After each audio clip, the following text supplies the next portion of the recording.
Welcome to Man Does Tech, where I solve the problems you didn't even know you had. In this video, I will show how to replace a Porsche Macan window switch. First, make sure your vehicle is completely off and the parking brake is set for safety. You will need a few basic tools, including a plastic trim removal tool and a T20 Torx driver.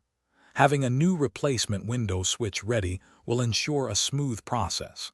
Let's get started by preparing the work area. Now let's remove the old switch.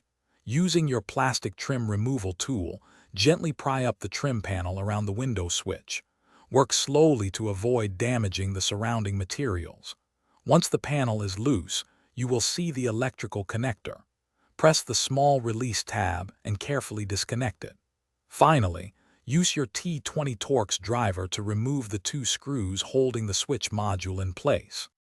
With the old switch out, installing the new one is straightforward. Carefully place the new window switch module into its designated opening in the door panel. Make sure it sits flush and is oriented correctly. Next, use your T20 Torx driver to reinsert and tighten the two screws that secure the module. Finally, reconnect the electrical connector, ensuring it clicks firmly into place for a secure connection. To finish up, carefully align the trim panel and gently press it back into its original position until it snaps securely. Once everything is reassembled, turn on your vehicle's ignition and test all window functions, including the auto up and down features, to ensure the new switch is working perfectly.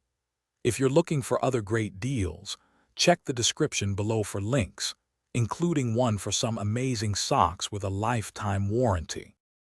Thanks for watching. If you found this helpful, don't forget to like and subscribe.